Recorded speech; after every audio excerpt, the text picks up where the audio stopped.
if you've seen my last video, you'd know that it's all about Australia's greatest food. But when you're eating delicious cuisine such as the KFC Zinger Box or a HSP, oh wow, you've got to make sure that you wash it down with a beverage that's just as scrumptious. So in today's video, we'll be going through some of Australia's greatest drinks of all time, so that next time that you're in the milk section at Coles Express and can't quite decide which iced coffee that you should buy, you can think back to this video and thank me for showing you the best of the best. Anyway, that's enough waffle, let's get into it. Now just a quick heads up, this video is going to be a little bit different to every video that I've ever made before. And by that I mean, instead of just waffling on for about 10 minutes or so, I'm going to be breaking these ones up into smaller little categories. And these categories are going to be milk, sports and energy drinks, the highly requested alcohol section, and to finish it off, we're going to get into the controversial section. So anyway, I know I said I'd stop the waffle and kept on waffling, so now I guess it's time to actually get into it.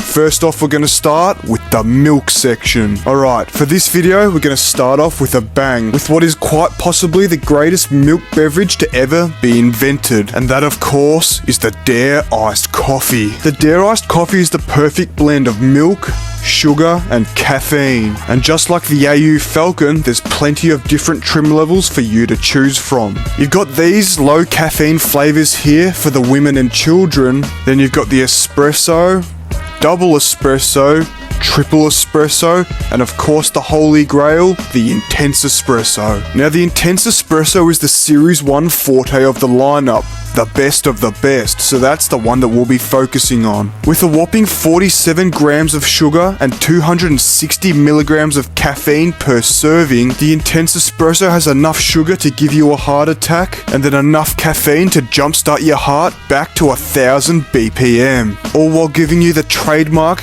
Dare Iced Coffee hits. The Dare Iced Coffee is solely responsible for about 50% of plumbing work throughout Australia. Not because the toilets get clogged, but because they get worn out from overuse. You see, the Dare Iced Coffee comes out the same colour and consistency that it was when it went in. There's just something about the Dare Iced Coffee that stands out from the rest of the crowd. And if I even glance at the ice break shelf for a split second, my body fills with guilt and I feel like I'm cheating. Anyway, that's enough waffle about the greatest iced coffee of all time, because now it's time to move on to our next milk-based beverage. And that, of course, is chocolate milk. Now there's two important ingredients to making a great chocolate milk, those being chocolate and milk. And no chocolate milk company does it better than Oak.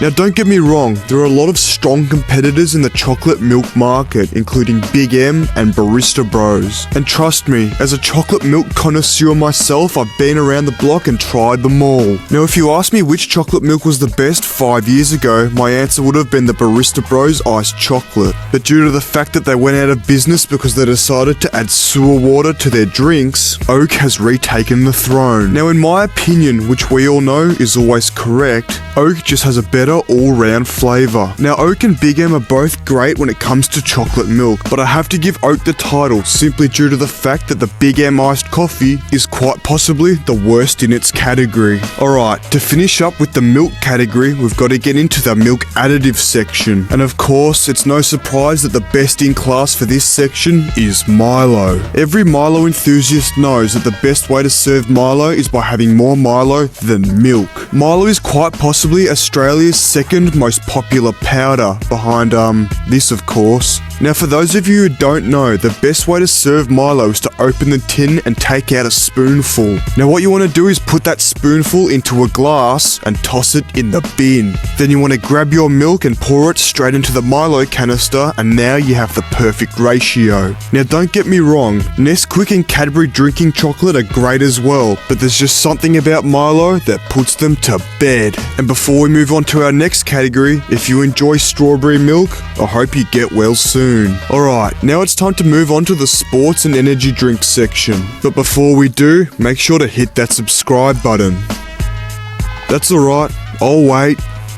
Alright, good.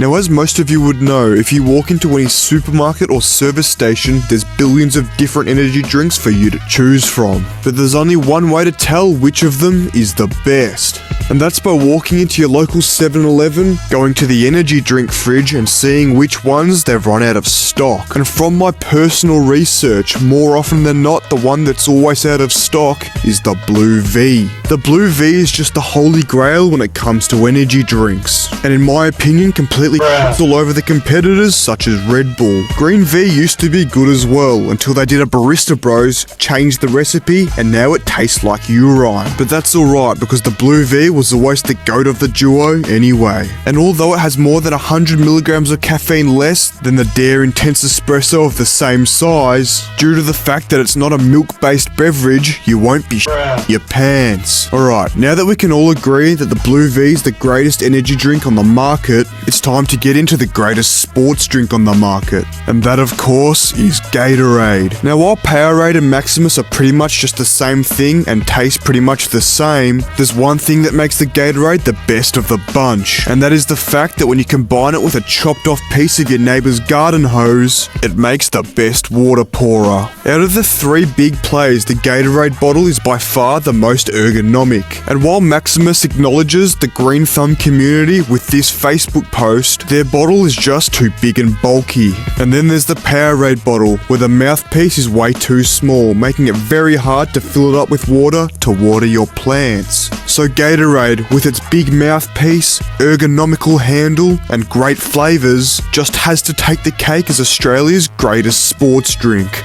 Alright, now it's time to get into the long-awaited alcohol section. In this section we have three different categories: beer, wine, and spirits, just like the shop. So without further ado, let's get into the beer section. Australia has a great selection of different beers from all different countries all over the world, but the most iconic, therefore the best, has to be Victoria Bitter. Victoria Bitter, also known as VB, Vomit Bomb, Very Bad, or Victor Bravo, has to be Australia's most iconic beer simply because of this video right here. If you're a fair dinkum full-grown Aussie, this is what you'd have for breakfast, you dog cunts.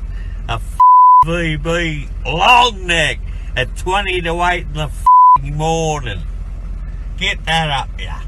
And just like the AU Falcon is available in many different body sizes and shapes. You've got the regular bottles, the stubbies, and of course the long necks. And of course there's many fashionable VB clothing items available for you to buy. But in all honesty, I haven't got much else to say about VB, apart from the fact that unless you drink it ice cold, it tastes like absolute piss. Alright, that's enough about VB, because now it's time to move on to the wine section. And there's no wine more Australian than Goon. The Goon bag itself, just like Wi-Fi and the AU Falcon, is an Australian invention. And nothing says class quite like 4 litres of wine in a box for $7. Now, due to its cheap price and high quantity, Goon can be very dangerous, but lucky for us, just like the AU Falcon, it comes with a factory airbag.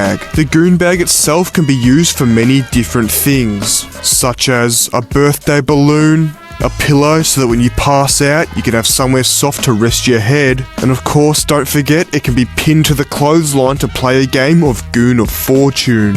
Now, wine is supposed to be classy, but Goon just isn't. But that's alright, because the people who buy Goon aren't classy either. Now recently, the word goon has got itself a new meaning, and unfortunately, it's too inappropriate for me to say here, so if you want to find out, you'll have to Google it yourself. Anyway, that's enough about goon, because now it's time to get into the spirit section. Now there are a lot of good spirits for us to choose from. There's vodka, gin, whiskey, and methylated, just to name a few. But the most iconic here in Australia has to be Bundaberg rum. You see, Bundaberg rum has a unique effect on the drinker unlike anything else you can buy off the shelves. And that unique effect has given it the nicknames Liquid Violence and Domestic Violence in a can. Now, Bundaberg rum has to be the bogan drink of choice. And no matter what you do, if Bundaberg rum is involved, it's always going to be a recipe for disaster. Anyway, while we're on the topic of Bundaberg rum, it's time to get get into the controversial section. Now the controversial section only contains 2 drinks, and surprise surprise, they're both alcoholic, and first of which is Hard Solo.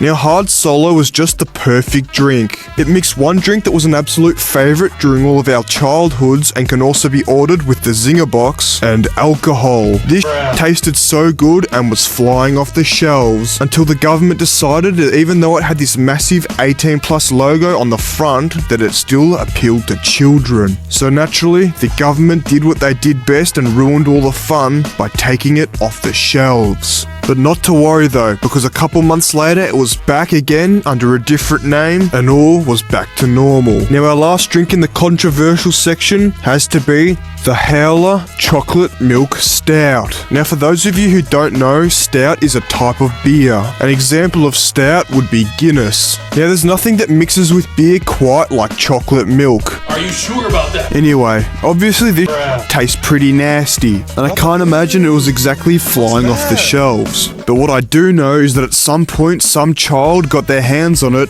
thought it was Milo because they can't read, and had a crack at it. Now obviously, once again like the Hard Solo, the Howler Chocolate Milk Stout got banned by the government, which in all honesty is probably a good thing because this looks like it tastes like ass. Anyway, this video is getting really long and it's about time that I start to wrap things up, but not before I get into the ultimate greatest drink in all of Australian history. And this of course is the gone but never forgotten KFC Crusher. This was straight gas until KFC decided one day to get rid of it. Now stupid business decisions aside, this is genuinely depressing because this shit was fire. But if you want to see my in-depth analysis on the KFC Crusher, make sure to check out this video. And with that shameless plug out of the way, it's time to end. If you enjoyed this video, make sure to like, subscribe, comment and share if you'd like to hear more teachings from the Prophet of Yorak Hunt.